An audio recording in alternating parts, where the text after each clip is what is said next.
joining us today. Quick run of show, we will be hearing remarks from Chancellor Dondi Plowman, Chancellor of the UT Knoxville campus, followed by Athletic Director Philip Fulmer and UT System President Randy Board. I'd like to thank Chairman Compton for joining us today as well. So we're going to go ahead and get started. Chancellor Plowman, can... Thank you, Tisha.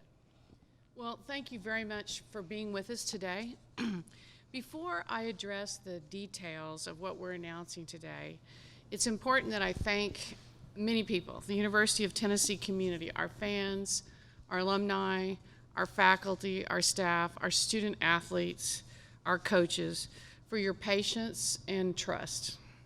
I know this has been a difficult time while you've read all sorts of things in the media.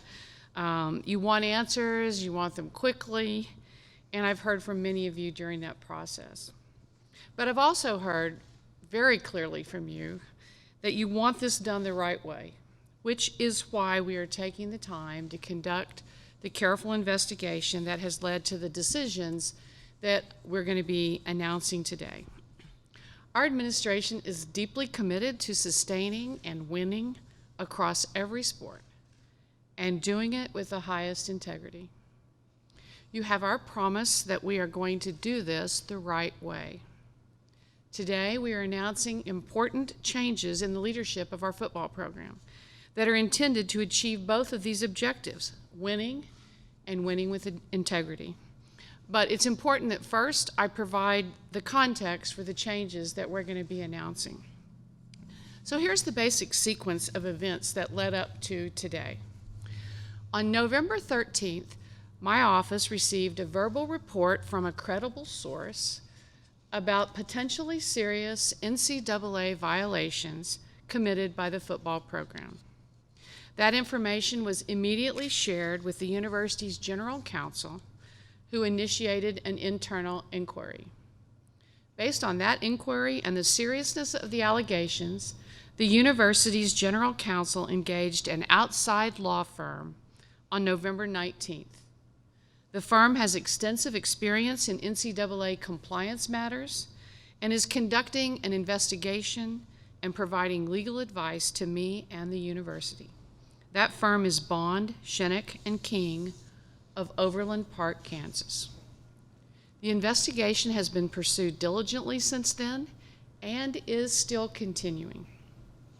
I know that during that time, many of you have had questions that we could not answer, and I hope you will understand when we are done today why we could not respond and why, out of respect and fairness for all involved, it's so important for us to protect the integrity of this investigative process.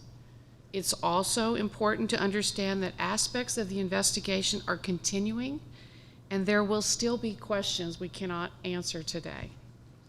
As is our responsibility, we have informed the SEC and the NCAA about the allegations, and in December, the NCAA opened a formal case related to this matter. Athletic Director Fulmer and I received an update Friday afternoon from Bond, Shinnick, and King, and this morning we met with our compliance staff to clarify things we'd heard. While the investigation is continuing, the information presented to us indicates serious violations of NCAA rules. They occurred, and that these serious infractions warrant immediate action. While I would like today to lay out the entirety of what has been shared with us about the investigation, the fact is I cannot while the investigation continues. When we can do so without compromising the investigation and without violating NCAA bylaws, we will do that. For now, I can tell you this. The information provided to date indicates a significant number of serious NCAA rules violations.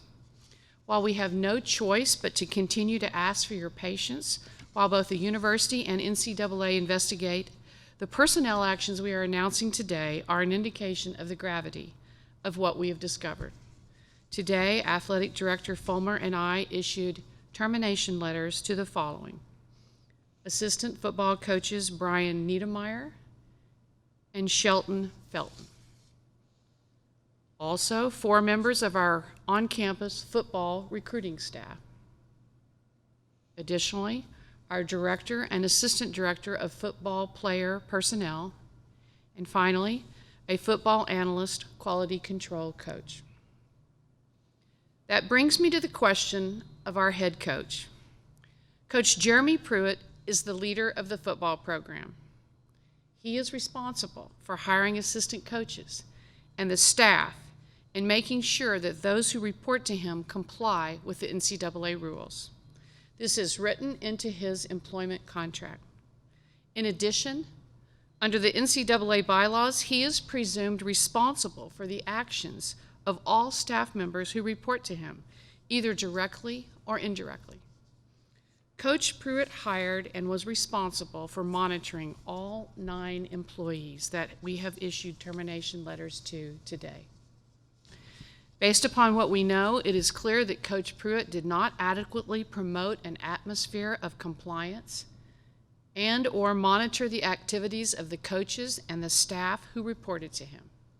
Accordingly, today, Athletic Director Fulmer and I agree that we have no choice but to move forward with terminating Coach Pruitt. He was provided his termination letter this afternoon. This is not what any of us want for our football program or for our university. What is so disturbing, as demonstrated by the scope of these employment actions we are announcing today, is the number of violations and the number of people involved, and their efforts to conceal their activities from our compliance staff and from leadership within the athletic department. Most of all, we deeply regret the impact this may have on our many student athletes, particularly the vast majority of our football players who've had no involvement in this matter at all. We have a path forward. Philip and I agree that defensive assistant coach Kevin Steele should be named acting head coach. Although he only recently joined the Volunteers, he has the right leadership experience, having been a former head coach at Baylor and defensive coordinator at Auburn. He also served as the interim head coach at Auburn and is widely considered a top recruiter. Coach Steele has deep volunteer roots, having played here and coached here in the past. We will give him the support he needs to keep the program moving forward towards success. Philip and I also discussed the need to search for a new head coach as soon as possible. In the course of that discussion, Philip concluded he thought it best and suggested that a new coach and a new athletic director form a partnership that could provide long-term stability and success for our football program. And he suggested that I hire a new athletics director to select the new head football coach.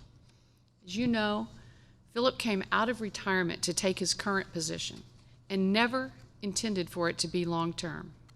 Philip has offered to bridge the gap and stay in his position until a new athletic director is ready to take over. And you will hear more from him in a moment. But I do want to emphasize this. Philip Fulmer is demonstrating why he's a legend at UT. Once again, agreeing to serve the university he loves. And I want to thank him, Philip, and for his family's commitment to the University of Tennessee. And I also want to underscore there is no allegation, nor has anything been said that suggested that Philip was in any way involved or knew anything about any of this. I have relied on Philip's counsel since the day I arrived, and I will continue to rely on his assistance and advice even after he retires as athletic director. His sterling reputation in college athletics and his knowledge will be assets to us, to me, as these next 2 searches proceed. We have already enlisted the services of Parker Executive Search Firm to lead the search for a new athletic director. Our plan is to have a new athletic director in place as soon as possible, and we're optimistic about our future and our ability to attract a strong leader who will then hire the right football coach. Now, I realize many people would prefer we make those hires in the opposite order, but I hope everyone will accept the judgment that this is the way for us to have the long-term success we all want, for now and for the long term. We feel a profound sense of responsibility to get this right. for our student athletes, our staff, and fans, and I am highly confident we will do so. Thank you, and now I'd like Athletic Director Fulmer to say a few words. Well, thank you, Dondi. None of us obviously are pleased to be here under these circumstances. We are all deeply disappointed in the individuals who engaged in the behavior described in the report that we received.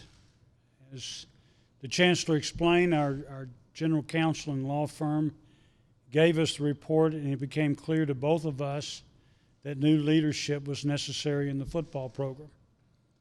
The unexpected need to hire a new coach caused me to reevaluate my place in the organization. I knew we need stability and continuity at Tennessee, and our next football coach needs to be on our sideline for 10 years or more.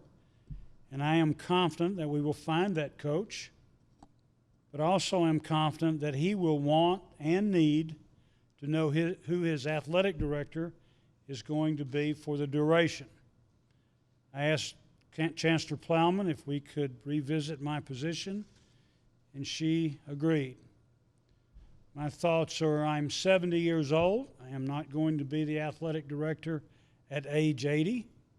It was always my expectation I would move on from athletics sooner rather than later. It only makes sense that I make that move this semester so that a new coach with a new athletic director can implement their vision together. To our great alumni and fans and friends, I am deeply sorry that we have arrived at this day in our history. To my staff and support groups and faculty and administration, I want to say a hearty thank you for everything that you've done for me in my time here as the athletic director. We have many fine young men, coaches, and administrators in our program. We all know that UT has an outstanding history in academics and athletics. It also demands that we do things the right way and within the rules. I'm proud of that. And we can do that and compete in the greatest conference in the country. As hard as it is, this is a fresh start. I really appreciate Kevin Steele stepping in and helping. He wanted to come home and help his school any way that he could. I appreciate the leaders of our football team and our remaining staff, and I know they will do an outstanding job holding it together and helping to get football back on track. I will tell our current players and new signees, and will tell future players, this is a great place to go to school and a great place to play football. As dark as this day is, there's a light. I ask our great alumni and fans to be supportive and lift up this program as we fight through these difficult times. Thank you, and I believe that President Randy Boyd would like to make some remarks, and then we'll be happy to take your questions. Thank you, Coach. Well, I share Chancellor Plowman's and Coach Fulmer's disappointment. None of us are happy to be here today under these circumstances, but I also share Dondi and Philip's optimism for the future. The future is bright, and the steps we have announced today will help assure that it is. I want to emphasize that we are prepared to take firm action, not only to those that we discipline who may have acted badly, but to ensure that everyone understands the culture of our entire University of Tennessee system, that we put integrity first. If you can't win the right way, you don't belong here. If there is anyone in our athletics departments in Knoxville or elsewhere who hasn't heard that message yet, you're hearing it now. If you can't win the right way, you don't belong here. I want to commend the Chancellor and the university leadership for taking firm action, for taking it the right way. Like all of you, I've been reading the papers in the recent weeks, and I've read the speculation and the pressure that has been placed on Chancellor Plowman to act. But integrity starts at the top, and she understood the only way to handle this matter was to let the independent investigation take its course without interference. When the investigation reached a point that she had enough information to make informed decisions, she acted decisively and has taken a course in which she has my full support and also that of the chairman, Compton, and the full board of directors. Lastly, I want to echo Chancellor Plowman when she said about the incredible legacy of Philip Fulmer. Coach, this university owes you a deep debt of gratitude for all that you've done to make the Volunteer Nation proud. We're as proud of you today as we were that night in Tempe when you hosted that trophy above your head. You have never stopped working to make your university better, and our values that you have made, you are a great ambassador for Tennessee. Our overall athletics program is better and on a more equal footing because of your leadership. I want to thank you for standing with Chancellor Plowman as we make this very important transition in our athletic department. And like Chancellor Plowman, I look forward to your continued contributions and guidance as we move forward in our search for new leaders. We know you love Tennessee, and you should know Tennessee loves you back. We appreciate you. Thank you, President Boyd, AD Fulmer, and Chancellor Plowman. We're going to open the floor up to questions. Casey has a microphone. She will walk around. Jimmy? Any idea when the ongoing investigation will be complete? We don't have a good feel for that. We hope it's nearing its final stages, but then the NCAA also continues on their own. So our part of it, we hope, is completed fairly soon. Yes. When did the NCAA actually start getting involved in this investigation? When did you guys bring them along?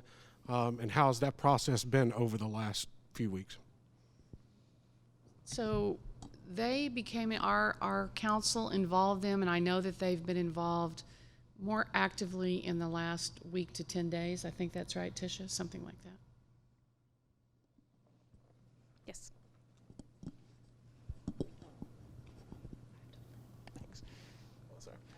When you look back at the last 3 years, how do you think Jeremy Pruitt's tenure is going to be remembered here? Coach, do you want to start with that one? Yes. We found the program, in quite a mess at the time. I think we definitely have upgraded the program in general, relationships on campus, relationships period. Certainly the recruiting has been good. There's some really outstanding young men in the program. Not that there wasn't before. Definitely, there's just lots of good things that have happened. This is very unfortunate in the sense that we're going to have to work really hard to keep it from setting us back.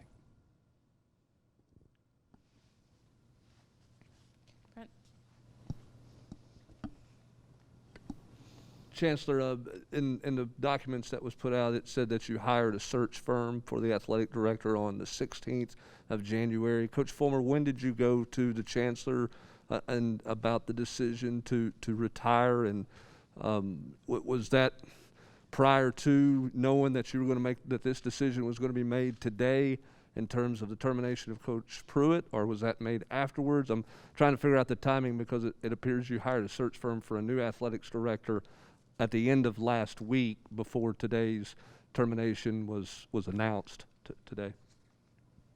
That search firm conducts searches for athletic directors and football coaches, and it was an opportunity. We did that after Philip and I had talked, but it gives us the opportunity to have them available when we need them for either of these two searches. Jordan? When Kevin Steele was hired last week, was he kind of given privy to this investigation, and did he know there was a chance that he may be serving as active head coach? He did not know that he may be serving as active head coach. He did know that there was an investigation going on. Trey. And When- Madison. Oh, I'm ahead, sorry. Trey, sorry. When the allegations were brought towards you and the multiple staff members, I think I count a total of 10 people that were let go today. Were you surprised how deep this actually went into this investigation and the people that were involved in this? And what was the communication process between you, Chancellor, and the athletic director, Philip Fulmer? So, athletic director, I'll start. Phil. We were briefed extensively, and President Boyd was there as well on Friday. And it was stunning. The number of people involved, as I said in my comments, and the number of incidents. And so, yes, that was shocking. And that's partly what you see in the level of the actions that we're taking today. I think you answered it. Madison. Mrs. Plowman, can you just speak to the level of NCAA violations we might be looking at? Are we looking at a level 1 or a level 2 with this many people involved? And also with the violations, how are you going to address future head coaches that you interview that might have a violation that they're walking into? So what our council has told us is that we're looking at level 1 and level 2 violations. I don't know yet exactly how many or exactly the specifics of it. I think that the issue for us is we want to win here, but we want to win with integrity. And we're going to be looking for coaches who have that same philosophy. And I'm very optimistic that there are many of them out there. And I underscore what the president said. And so that will be important criteria. But let me say again, our first action is to hire an athletic director. And that person then will, in conversation with a number of us, begin that process of looking for a football coach. David and then Blake. As you look to next year, how many athletes have jeopardized eligibility at the moment as a result of the investigation that might not be on the field in the fall? So that's a question I can't answer. I would like to give you everything, but I don't have it. So I don't want to do anything that violates any names or confidences. Blake. Chancellor, how far back do these violations date? Are they contained within Coach Pruitt's coaching tenure? And then second part of the question, what qualities and experience are you looking for in the next athletic director? So these are incidents that came up during Coach Pruitt's tenure. I can't say much more than that about when they started, what all they were. And the last part of your question was, what are the qualities I'm looking for in an athletic director? We're looking for someone who is a strong leader and who has principles and values, who also has experience in hiring coaches, and who can help us look towards the future. We've got a great future here. And as disappointed as we are, we're determined to get this right and to get a good person in place, both as AD and as head coach. So I think leadership and integrity are huge, and then experience in this role before will be important as well. Go Wes and then Jimmy. I believe you said that you had a credible source at the beginning that got this thing kick-started. Did that come from inside or outside of the building? That source was someone who seemed credible to us. I really don't want to reveal much more about that, but it was very credible. Let me just leave it at that. Jimmy. Two things. One, Coach Fulmer, will you assist with the hiring of your replacement? Jimmy, say that again, please. Will you assist in the hiring of your replacement? If Chancellor Plowman asks me to, I'll be glad to help. She asked me to. Let me just say that also one of the things we're going to do in this next search is, as I said, use a search process. And I'm going to be seeking advice from Philip, from Randy, from John Compton, from other people, as well as the experts with the firm on how to go about this and what names might be the ones we want to go after. And secondly, Chancellor, do you intend to have a negotiated buyout with Coach Pruitt? Do you intend to not pay him anything? Where do you stand with his buyout? This termination was for cause, which means no buyout. We have time for one more. What do you tell the parents of football players that are out there right now, maybe across the street in Stokely or coming back to campus? How do you explain this to them? Will you be holding any kind of Zoom conversation with them? What are the next few days going to look like when it comes to talking to current athletes, because they start class tomorrow? So there's an opportunity that maybe presents them to go somewhere else. This is a very crucial time for that very thing. We have a team meeting this afternoon that will address our team. We have a big enough team room that we can spread out and be safe with the virus and everything. I'll address them. Dondi will be present to do so, and Coach Steele will be there as well. As I said earlier, this is a great place to go to school, a great place to get an education and play sports. With this challenge that we have, there's actually opportunities, for more and more people to look at the university as this transfer portal that's out there has created havoc all over the country. So as many challenges as we have, also look at it as there's opportunities there as well. We've got a very credible staff. We've got a fantastic facility. We've got a great brand name, and we will work diligently to keep our players here and welcome the new ones, and then continue the recruiting process that's going on right now till February 3rd. Sure. I'll let Dondi conclude, and I would just like to make a comment, since I'm not going to be there over this afternoon with the players, but I want to stress this point to the current players, to future players, and their parents. If you would put integrity first, then this is the place you want to come to. I'm hopeful that parents and students that want to come to a place that puts integrity first, then they'll want to come to the University of Tennessee. I would like to just conclude by saying, when student athletes come here, there's at least 3 things we're committed to doing. One is helping them achieve what they want to achieve with their sport. We're helping them get an education. And the third and important thing is we're training future leaders. And our student athletes are going to be the leaders of this state and this country. And we take that seriously, and nothing about this decision changes any of our ability and continuous efforts in those areas. This fall I met with almost every sport team at the invitation of Philip. We went around to almost every one of our teams. And when you meet our athletes, you just see the most amazing students. Many of them have come to school with hardships and disappointments. And some of them already know that life has challenges and uncertainties, and I'm really counting on them to step forward and to continue to lead as we see them do every single day on this campus. And they remind us every day why we're doing what we're doing. And they're inspiring, and I want their parents to hear that, and the parents of future Vols to hear that. It's important to us.